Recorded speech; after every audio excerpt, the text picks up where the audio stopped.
আজ মহান মে দিবস। এই মে দিবসে সকল মেহনতি মানুষদের জানাই আন্তরিক শ্রদ্ধা। আজ আমি মে দিবস বিষয়ে কয়েকটা কথা বলবো। মে দিবস কথার অর্থ একটু বড় হয়ে যেটা বুঝতে শিখেছি, মে দিবস বা শ্রম দিবস অর্থাৎ লেবার দিবস হয়তো অনেকে বলে, কিন্তু আমি একজন সক্রিয় লেবার হয়েও অনেক বেশি বয়সে বুঝতে শিখেছি মে দিবস কাকে বলে। এই মে দিবস নিয়েই আজ আমার দু চার কথা।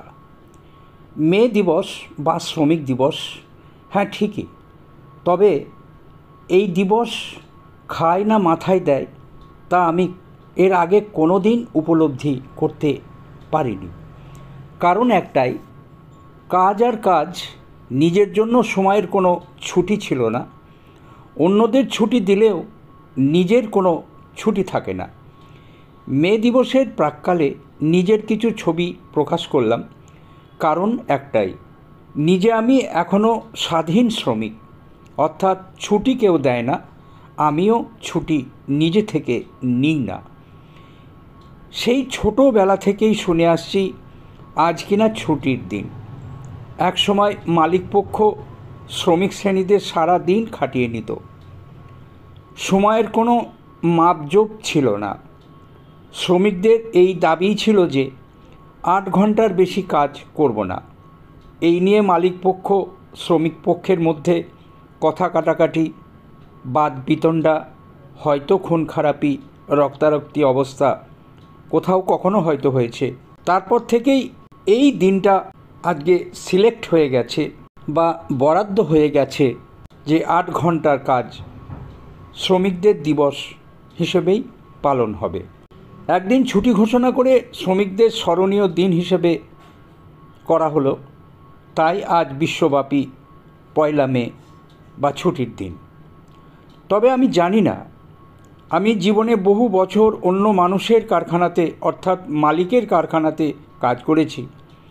কোনো দিন ছুটি বলে কোনো কথা ছিল না। তবে সময় 8 ঘন্টার বাধা ছিল ঠিকই, কাজ করলে পয়সা, না করলে পয়সা নেই, এই ছিল প্রথা।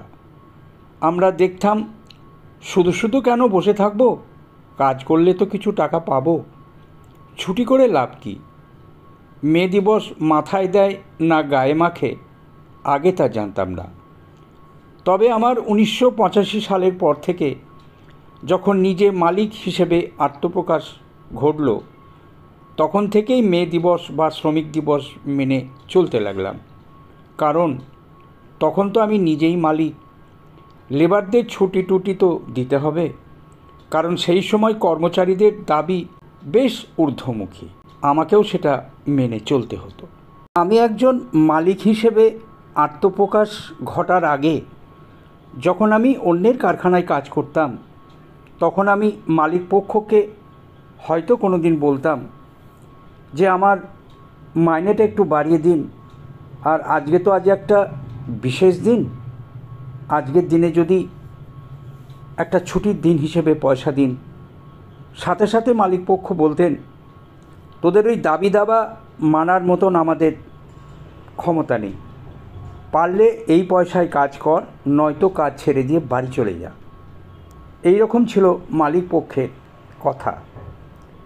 তারপর থেকে শুধু মাথা ঠুকে কাজ করতাম, কাজ আর কাজ।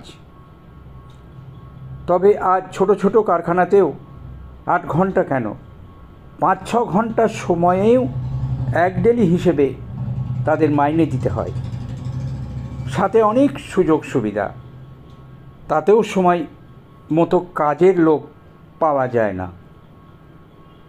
একটু হাতুড়ি বাটালি ধরতে পারলেই সে বলে কিনা আমি একটা বিশাল বড় মাপের কারিগর, কিন্তু কার্যক্ষেত্রে দেখা যায় না, এই কাজের লোক নয়। এদের কথা হচ্ছে, আমি তোমার কারখানায় এসেছি, কি করলাম না করলাম জানি না, আমাকে এই পয়সা দিতে হবে। আবার বড় বড় বেসরকারি কোম্পানির নিয়ম যদি আমি দেখি বা আমরা দেখি, বড় বড় কোম্পানি তারা বলবে সময়ে আসো, ছুটির সময় ঘড়ি দেখার দরকার নেই। কোম্পানি যা বলবে তাই মেনে চলতে হবে, নচেত ঘাড় ধাক্কা দিয়ে বের করে দেব। তোমার মতন কর্মচারী হাজার হাজার লক্ষ লক্ষ বাজারে ফ্যা ফ্যা করছে। কাজেই পারলে কাজ করো, নয়তো ছেড়ে দাও। তাহলে কোথায় গেল মে দিবস? কোথায় গেল 8 ঘন্টার কাজ? দেশের সংবিধানে যদি লেখা থাকে মে দিবস 8 ঘন্টার শ্রমিকদের ছাড়া বেশি কাজ দেওয়া যাবে না বা খাটানো যাবে না, তাহলে এই বেসরকারি কোম্পানিগুলো কি করে এইভাবে এই শিক্ষিত ছেলে মেয়েদেরকে ঘন্টার পর ঘন্টা খাটিয়ে নেয়? হ্যাঁ, তবে এইটুকু বুঝতে শিখেছি, আমরা যারা হাতে কলমে যন্ত্রপাতি ধরে কাজকর্ম করি, আমাদের মনে একটা মনোজোর আছে। সেটা কি? ঠিক আছে, তুমি বেশি যদি আমাকে বলো, আমি তোমার কারখানায় কাজ করব না, আমি অন্য জায়গায় কাজ করব, অথবা কাজ ছেড়ে দিয়ে নিজে কাজ করব। এখানে সমস্যা অন্যদিকে।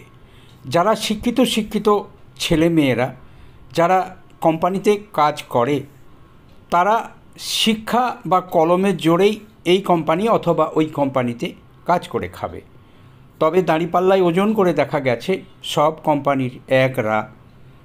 তুমি আমার এখানে 12 ঘন্টা কাজ করো, সেই 12 ঘন্টা বিনিময়ে তোমাকে আমি এই মাইনেটা দেব। হয় কাজ করো, না হয় কাজ ছেড়ে দাও। যারা শিক্ষিত ছেলে মেয়ে, তারা জানে বাজারে কাজ খুব সস্তা নয়। চলো, যা পাই তাই লাভ। মালিকপক্ষ 10 ঘন্টা 12 ঘন্টা খাটিয়ে নিচ্ছে, চলো এর দ্বারা তো আমার সংসার চলছে, যা বলছে তখন তারা মেনে নেয়।